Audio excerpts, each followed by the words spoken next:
우리에게 주신 하나님의 말씀은 출애굽기 20장 8절부터 11절까지 말씀, 그리고 창세기 2장 15절부터 17절까지 말씀입니다.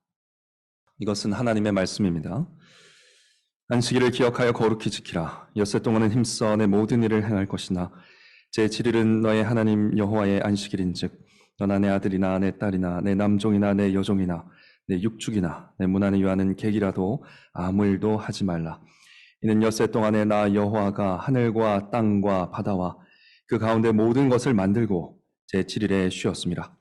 그러므로 나 여호와가 안식일을 복되게 하여 그날을 거룩하게 하였느니라. 창세기 2장 15절부터 17절까지 말씀입니다.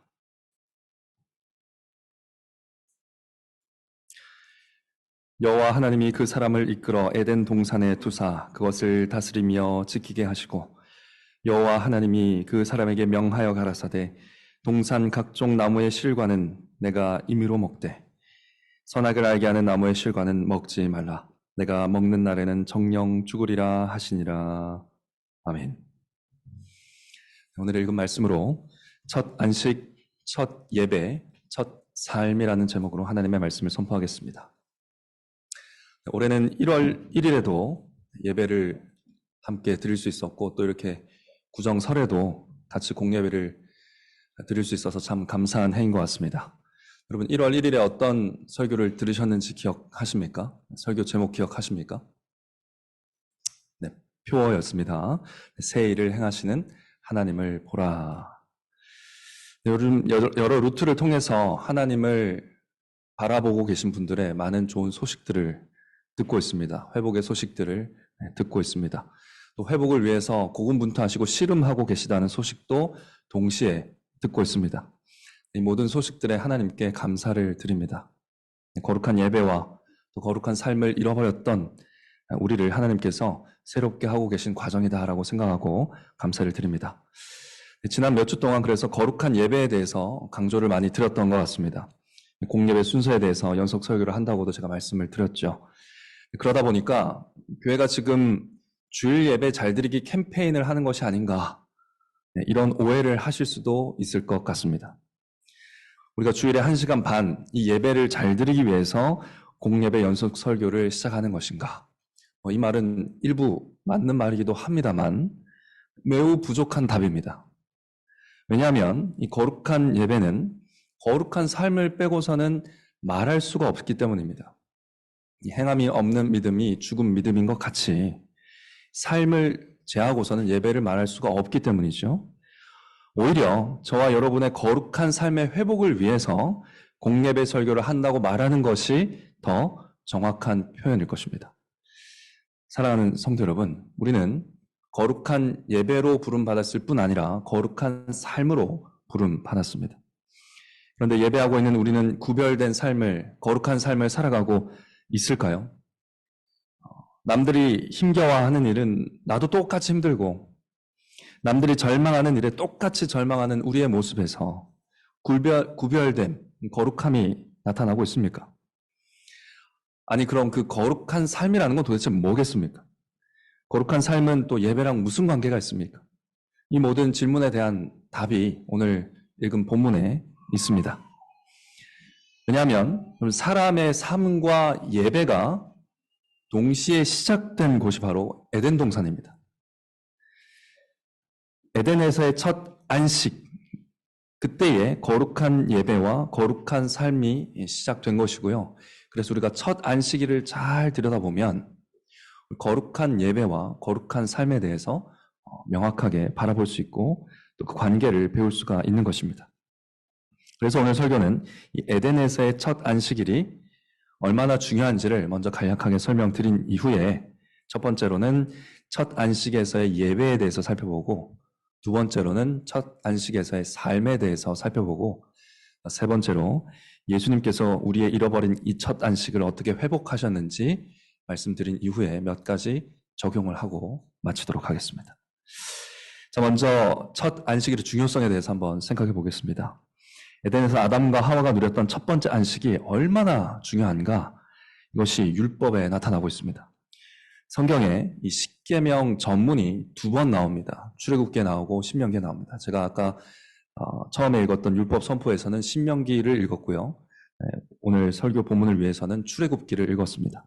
2번이 나오는데 우리가 읽은 이 출애굽기, 방금 본문을 읽었던 이 출애굽기의 4계명은 출애굽 직후에 시내산에서 받은 계명입니다. 그때 하나님은 안식일을 지키라고 하시면서 안식일마다 에덴 동산에서의 첫 번째 안식을 기억하기 위해서 안식일을 지키라고 하십니다. 20장 11절이죠. 이는 엿새 동안에 나 여호와가 하늘과 땅과 바다와 그 가운데 모든 것을 만들고 제7일에 쉬었습니다. 그러므로 나 여호와가 안식일을 복되게 하여 그날을 거룩하게 하였느니라 했습니다. 하나님의 백성은 이 말씀에 근거해서 안식일을 지켜야 했습니다. 그래서 일주일에 한 번 안식일 때마다 예배의 날마다 하나님께서 복되게 하시고 거룩하게 하신 그 안식을 기억해야 했습니다. 근데 이것을 매주 들었습니다. 그러니까 매주 안식일을 지킬 때마다 이 첫 번째 안식을 기억하게 했다는 것입니다. 그러니까 이것이 평생 들은 얼마나 많이 이 이야기를, 이 첫 번째 안식일을 기억해야 했겠습니까? 그러니까 그렇게 반복해서 기억해야 할 정도로 이 창조 이후에 있었던 첫 번째 안식이 굉장히 중요하다는 것입니다. 자, 그런데 이 십계명이 시내산에서 선포가 되고요. 40년이 흐릅니다. 그래서 다시 이 개정된 십계명, 신명기의 4계명을 보시면 안식일을 지켜야 될 이유가 이렇게 바뀝니다. 너는 기억하라. 내가 애굽 땅에서 종이 되었더니 너의 하나님 여호와가 강한 손과 편팔로 너를 거기서 인도하여 내었나니 그러므로. 출애굽 사건을 이야기하면서 내가 너를 거기서 인도하여 구원하였으니 그러므로 너희 하나님 여호와가 너를 명하여 안식일을 지키라 하느니라. 자, 이제는 출애굽 사건을 통해서 이스라엘을 구원하신 하나님, 구원의 하나님을 기억하면서 안식일을 지키라 하십니다. 자, 이게 어떻게 된 일입니까? 첫 번째 안식에 대한 중요성이 굉장히 40년 만에 약해진 것입니까? 그것이 아니라는 것입니다. 오히려 이 4계명을 지키는 2가지 근거를 통해서, 이 2가지 버전을 통해서 출애굽의 구원 사건, 구원하신 하나님, 구원의 사건이라는 것이 창세기의 첫 번째 안식과 연결이 되어 있다. 매우 깊은 연관이 있다라는 것을 오히려 드러내고 있는 것입니다. 그러니까 신명기에서 계명이 바뀐 게 아닙니다. 같은 이야기를 하고 있는 것이죠. 일전에 말씀드린 것처럼 출애굽의 구원은 단지 애굽에서 나옴으로 끝나는 것이 아니라고 했습니다. 약속의 땅으로 들어가야, 안식을 이루어야, 안식의 땅을 차지해야 출애굽이 완성된다. 그 안식이 바로 출애굽의 목적이라고 했습니다. 구원의 하나님은 에덴 동산에서 사람이 잃어버린 그 첫 번째 안식을 회복하시려고 구원을 베푸신 것입니다. 그러니까 이스라엘을 왜 구원했는가? 첫 번째 안식을 다시 회복하게 하시려고 구원하셨다는 사실입니다. 이것은 우리에게도 동일하게 적용이 되는데요. 히브리서의 설교자가 히브리서 4장 3절에서 이미 믿은 우리들은 저 안식에 들어가는도다 하면서 영원한 안식에 우리가 들어가고 있다라고 말합니다. 들어갈 것이다 이렇게 말하는데 그 영원한 안식이 어떤 안식인가 이렇게 설명합니다. 세상을 창조할 때부터 그 일이 이루어졌던 그 안식. 그러니까 창조 때 이루어졌던 그 안식. 그 에덴 동산에서의 첫 안식으로 우리가 들어간다. 이렇게 설명을 합니다. 그러니까 구원의 완성이자 구원의 목적이 안식이라는 것이 성경 전체의 가르침이라는 것이죠. 그러니까 하나님의 백성은 안식일, 이 예배의 날마다 무엇을 기억했습니까? 이 창조의 안식과 구원을 기억하면서 어떠한 것들을 계속 학습하게 됩니까?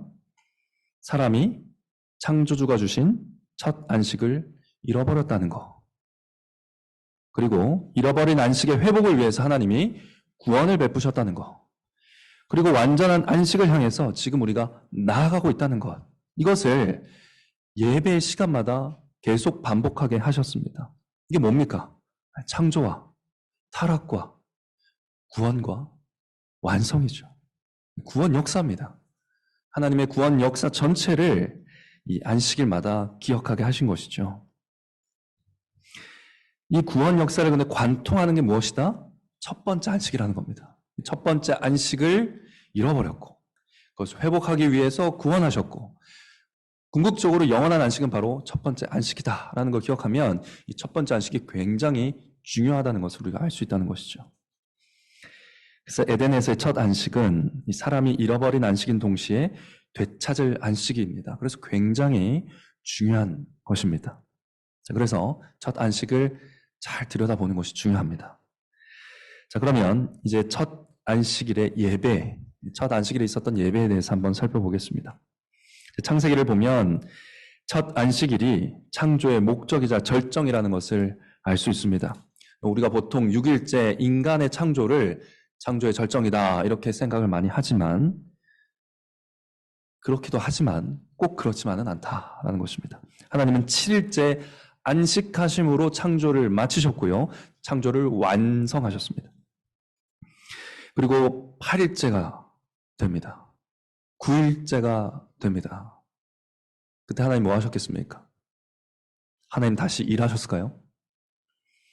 아담이 언제 며칠째 이 선악과를 먹고 죄를 범했는지 우리가 명확하게 알 수 없기 때문에 확실하진 않지만 만약에 7일째가 지나고 8일째, 9일째 날이 계속 갔다면 하나님이 무엇 하셨겠습니까?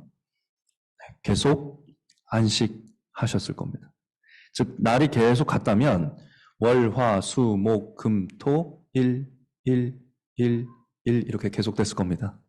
네, 굉장히 좋았겠죠. 네, 우리가 정말 바라는 그런 요일인데 그러니까 1 계속 안식이 지속됐을 것이라는 것이죠. 자, 그럼 하나님은 그 안식을 어떻게 누렸습니까? 어떻게 쉬셨습니까? 해먹에 누워서 쉬셨습니까? 하루 종일 주무셨습니까?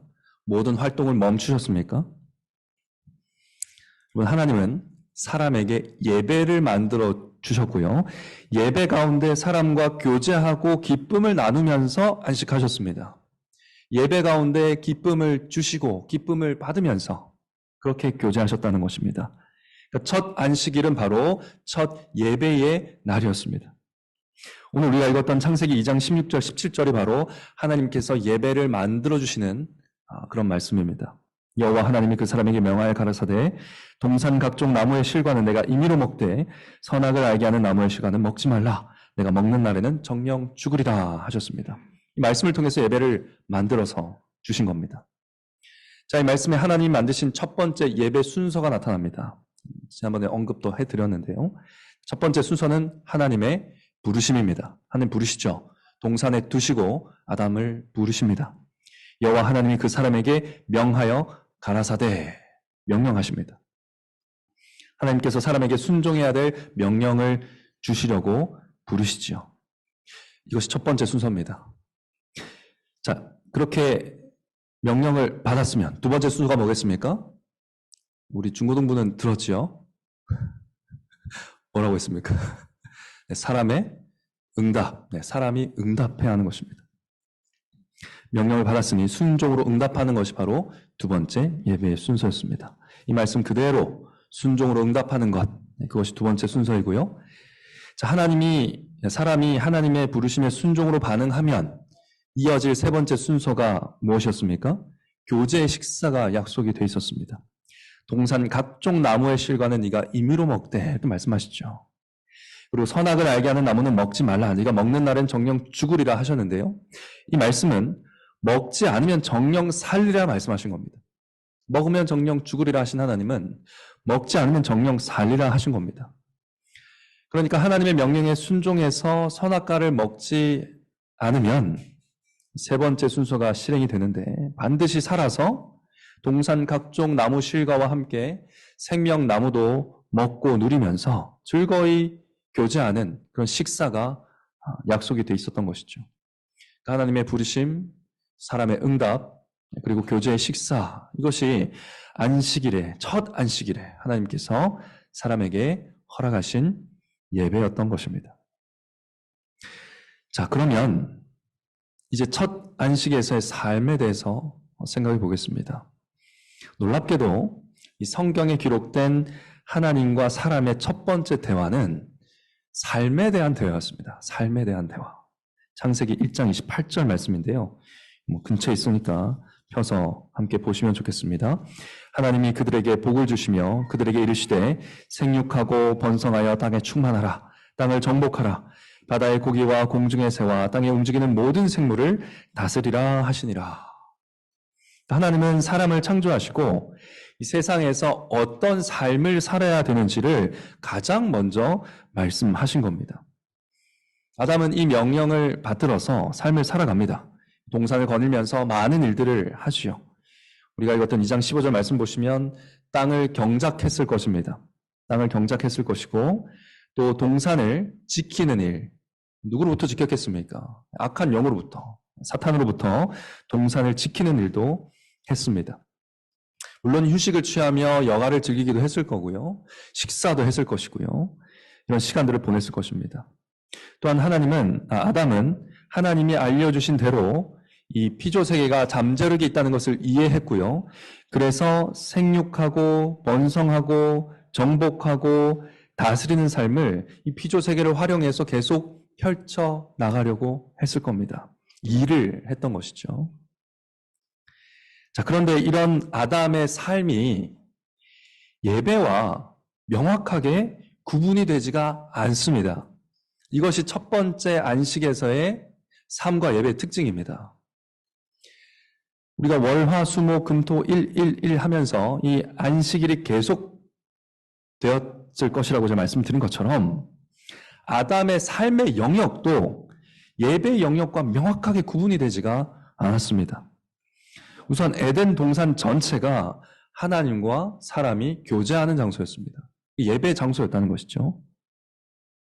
창세기 3장 8절을 보시면 아담과 하와가 죄를 짓고 숨어 있을 때 그들이 날이 서늘할 때 동산에 거니시는 여호와 하나님의 음성을 들었다 이렇게 말씀하고 있습니다. 여기서 거니셨다고 하는데요. 하나님께서 거닐다 할 때 이 단어가 반복적이고 일상적이고 습관적인 그런 행동을 뜻합니다. 그러니까 늘 거니셨던 것처럼 그날도 거니시는 여호와 하나님의 음성을 들었다. 이렇게 읽는 것이 바르게 읽는 것입니다. 하나님은 7째 날부터 안식을 시작하셔서요. 동산에 계속 임재하셔서 아담과 하와와 늘 거니시면서 에덴 동산에서 교제해 오셨던 겁니다. 근데 그 에덴 동산은 아담의 삶의 터전이었죠. 그 아담의 삶의 터전인 동산 전 영역이 동시에 하나님과의 교제의 장소, 예배의 장소였다는 겁니다. 특별히 동산 중앙에 있는 생명나무와 선악과, 이 동산 중앙이 바로 특별히 중요한 예배의 장소였습니다. 우리가 성막이나 성전을 떠올려 보시면 거기서 제일 중요한 장소가 어디입니까? 하나님과의 만남, 교제가 있는 장소가 어디죠? 지성소죠. 그 지성소와 같은 자리가 바로 동산 중앙, 선악과가 있던 자리였습니다.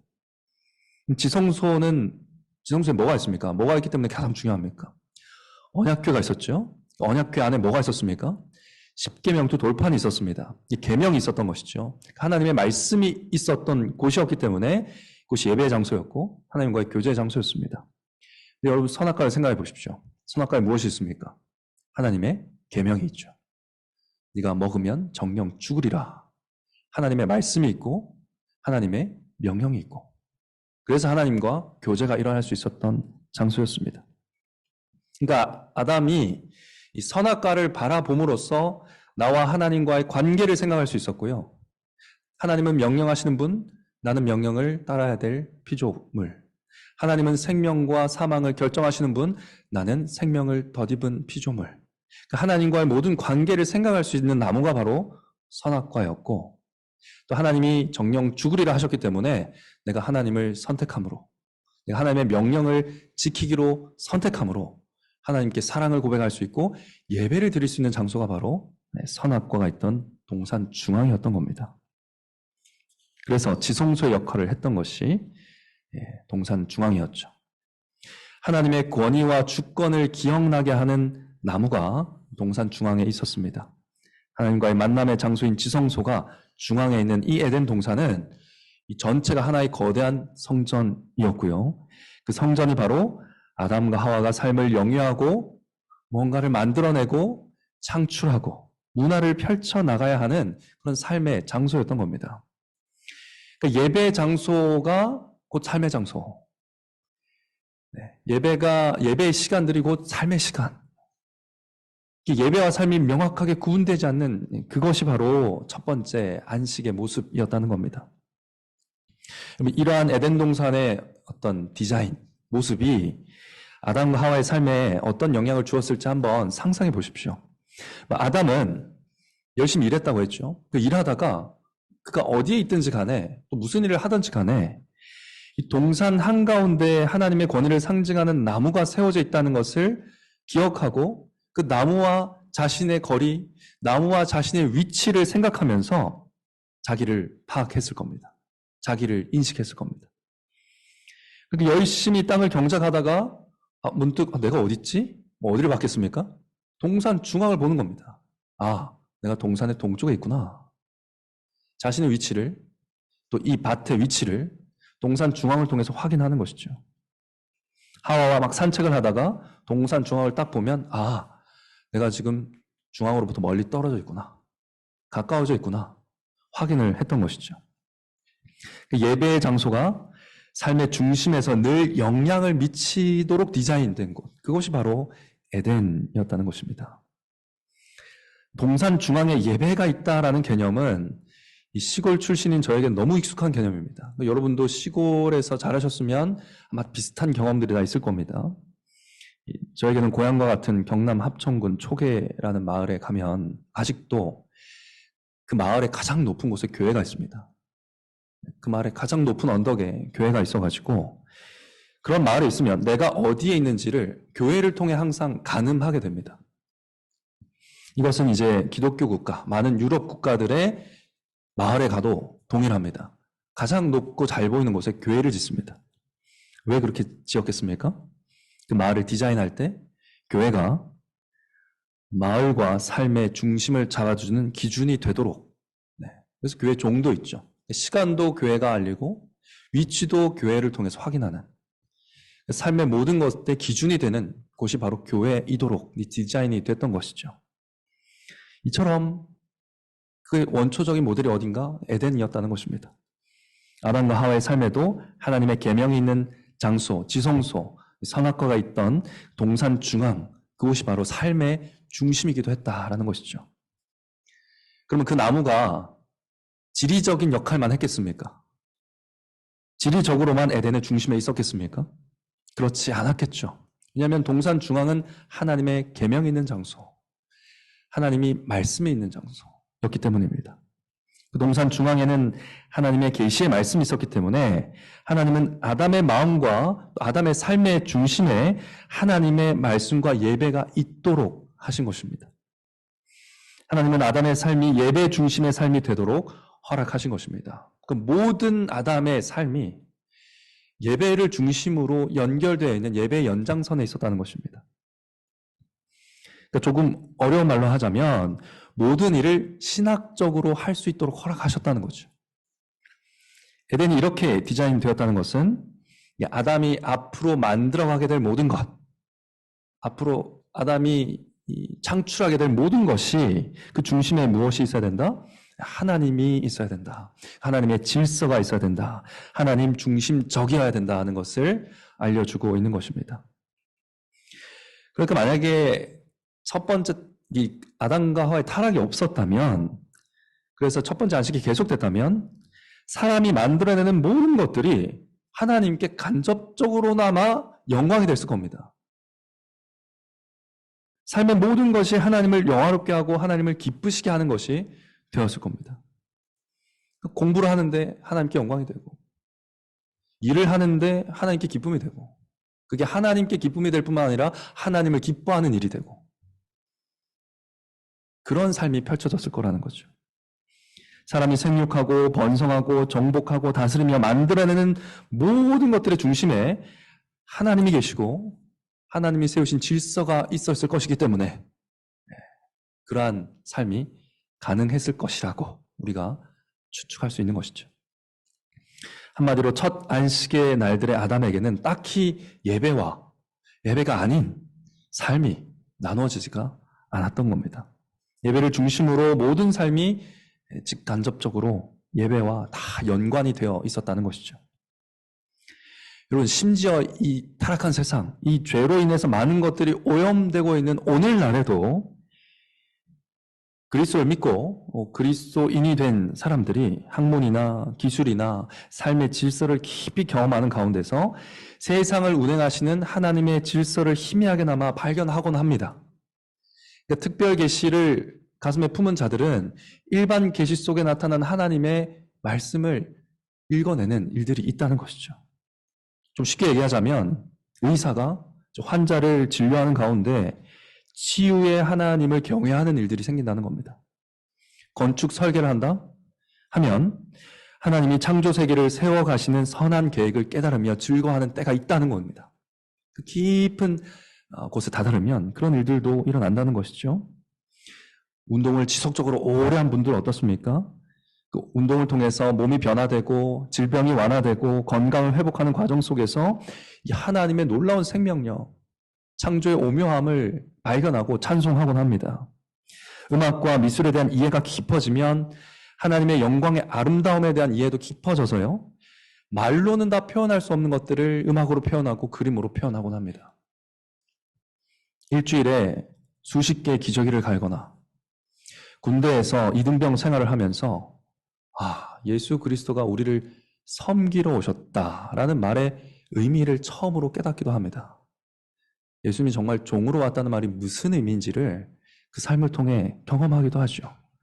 그런 말씀들이 울컥하고 깨우쳐져서 울면서 찬송하게 되는 때가 있습니다. 또 무엇이 있습니까? 무엇이 있겠습니까?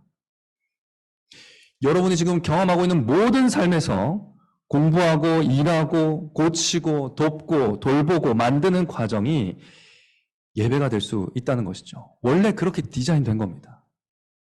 처음에는.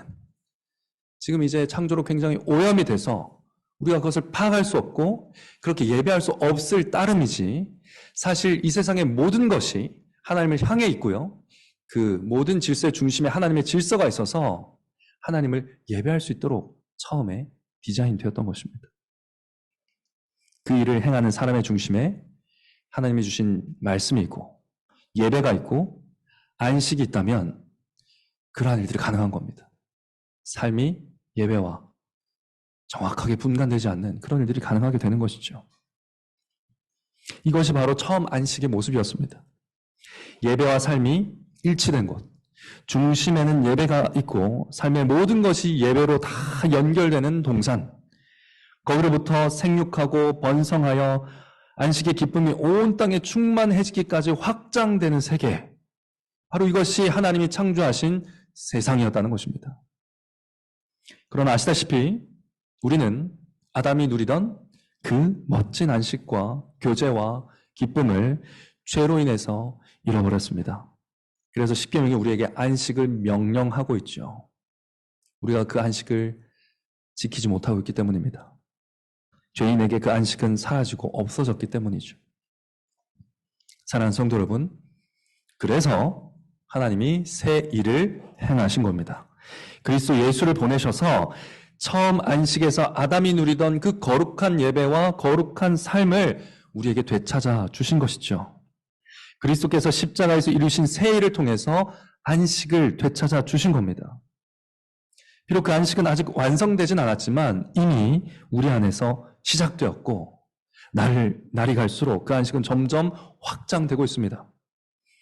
즉 주일에만 예배하는 삶에서 점점 월, 화, 수, 목, 금, 토 일주일 내내 계속 예배하는 삶으로 확장되고 변화되고 있다는 것입니다. 교회에서만 예배하는 것이 아니라 여러분의 모든 시간, 직장에서, 가정에서 예배하는 삶으로 안식이 확장되어가고 있다는 것입니다. 이 일을 주도하시는 분이 어디에 계십니까? 바로 우리 중앙에 계시죠. 우리 몸 중앙에 계십니다.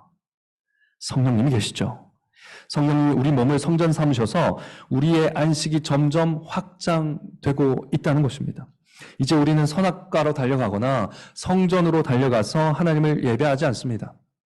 언제 어디서든 우리 안에, 우리 마음 중앙에 계신 성령님을 통해서 하나님의 계시를 기억하고 하나님의 계시를 이해하고 그 계시에 의지해서 마음을 들여올려서 삼위 하나님과 교제하며 예배할 수 있게 만들어 주셨기 때문에 그렇게 예배하고 있습니다. 그러나 아직은 우리가 영원한 안식에 들어가지 않았기 때문에 우리의 예배는 완전하지 못합니다.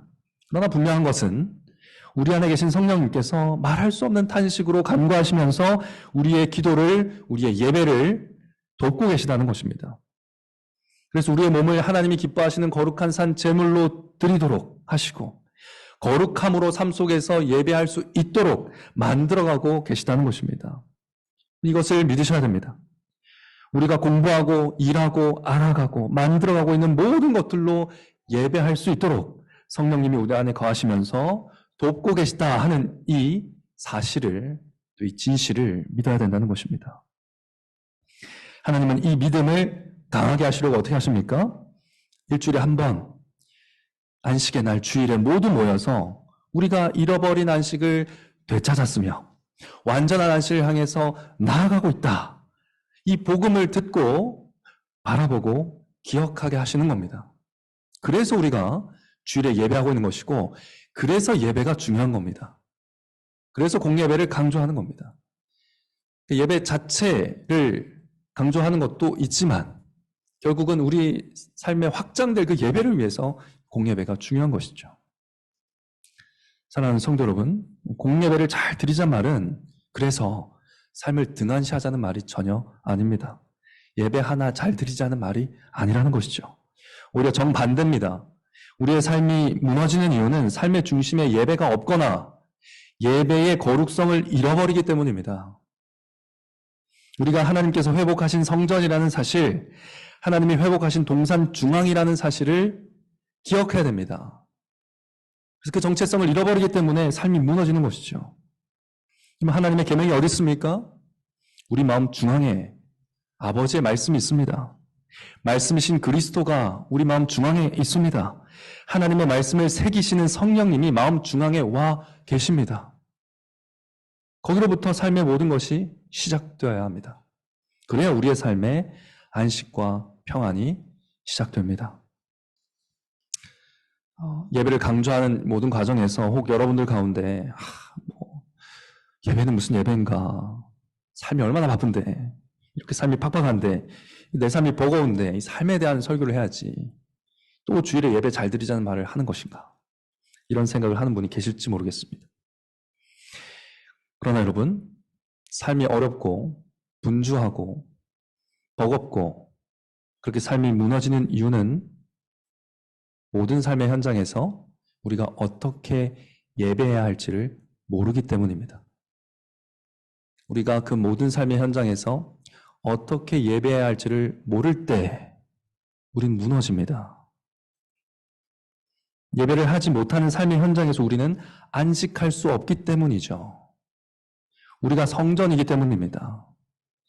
예배를 잃어버리면 무너지는 성전이기 때문에 그렇습니다. 삶에서 안식을 잃고 무너진다면 그건 삶의 문제가 아니라 예배의 문제인 겁니다. 예배의 문제가 있는 겁니다. 예배로 풀어나가야 된다는 것이죠. 우리가 육아하면서 아픈 가족을 돌보면서 혹은 본인의 아픔을 견디면서 마음을 괴롭게 하는 일을 겪으면서 싸우고 갈등하면서 가난 때문에 힘들어하면서 그 가운데서 어떻게 하나님께 예배해야 할지를 모를 때 그때 우리가 무너지는 거죠. 그렇지 않습니까? 그게 정확한 진단이지 않습니까? 그럼 이것은 번영이나 성공이 해결하지 못하고요.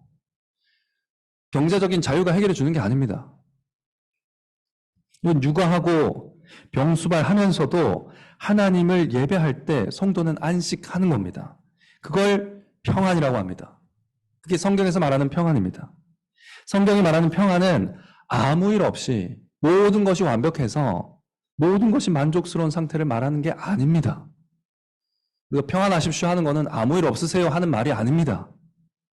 기억하십시오. 우리는 환경이 받쳐주고 조건이 맞아 떨어져야 안식할 수 있는 존재가 아닙니다. 더 이상은. 더 이상 아닙니다. 새로운 피조물이 됐습니다. 안식이라는 것은요, 환경이나 조건에 있는 게 아니라 예배에 있습니다. 하나님은 우리가 예배할 수 있다면 언제 어디서든 안식을 누릴 수 있는 새로운 피조물이 되게 하셨고, 그래서 우리 안에 중심에 성령님을 보내주신 겁니다. 그래서요, 우리 선조들 어땠습니까? 카타콤베 숨어 들어가서 그 지하에 굴을 파면서 지내면서도 안식했습니다. 지하 감옥에서도 안식을 누렸고요. 돌던짐을 당하고 땀 흘림을 당하고 온갖 고문을 당하고 심지어 불 속에 있고 사자의 밥이 되는 순간에도 찬양했고 안식을 누렸습니다. 예배했습니다. 환경이 받쳐줬습니까? 그래서 안식했던 겁니까? 전혀 아니죠. 여러분, 그분들이 특별했던 게 아닙니다. 그분들 안에 계셨던 성령님이 특별하셨던 거죠. 놀라운 건 그 성령님이 우리 안에도 계신다는 겁니다. 우리가 의지하지 않을 뿐. 동일한 성령님이 저 여러분 속에도 계십니다. 돕고 계십니다. 이것이 놀라운 사실입니다.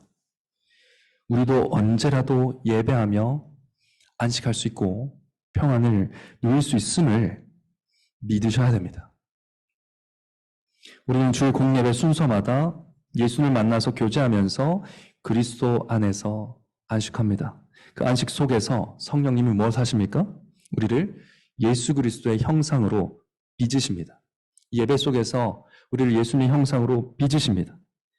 그래서 예배가 끝나면 한 주간의 삶으로 돌아가서 우리가 그 형상, 예수 그리스도의 형상으로 그 삶을 살도록 계속 도우십니다. 일하고 뭔가를 만들어내고 고치고 치료하고 공부하고 상담하고 읽고 쓰고 말하고 심지어 놀고 노래하고 생활할 때 그리스도의 형상을 가지고 예배로 그것을 할 수 있도록 성령님이 탄식하며 기도하고 계시다는 것입니다. 지금 여기에서 하나님과 교제하는 안식을 누리게 하신다는 거죠. 이 평안, 이 기쁨을 누리게 하시려고 삼위 하나님은 우리를 공예배로 부르시는 겁니다. 지금 그래서 여러분이 여기 앉아 계신 겁니다. 매주일 공예배 가운데 주님과 만나고 교제하며 안식하시기를 바랍니다. 그 예배에 대한 이해가 연속 설교를 통해서 계속 깊어질수록 그 교제의 깊이가 깊어지시길 바랍니다. 더 예수님으로 잘 빚어지시는 일들이 예배 가운데 일어나기를 바랍니다. 그래서 그리스도의 형상으로 빚어지셔서 삼위 하나님이 예배 마지막 순간에 강복을 선언하실 때 삼위 하나님과 함께 예배당 문을 열고 나가서 삶을 기쁨으로 안식으로 살아내시기 바랍니다. 이번 상상하면서 살아가시기 바랍니다. 상상해 보십시오. 우리가 모든 삶의 문제들 속에서 그 불구덩이 같이 보이고 그 감옥처럼 보이고 그 고문과 돌던짐을 당하는 것 같은 여러분이 삶을 그렇게 느끼고 계시지 않습니까? 그러한 삶을 살아가는 그 삶 속에서 우리도 선조들과 같이 예배할 수 있다면 얼마나 좋겠습니까? 우리는 세상이 줄 수 없는 평안 가운데 안식하면서 모든 문제 속에서도 안식하며 예배하게 될 것입니다. 이것이 그리스도인이 가지고 있는 경건의 능력입니다. 그리고 우리와 함께 하시는 삼위 하나님의 복입니다. 이 복과 또 이 경건의 능력이 삼위 하나님의 함께 하시는 은혜가 올 한 해 예배하는 저와 여러분에게 충만하기를 성부와 성자와 성령의 이름으로 간절히 축원합니다.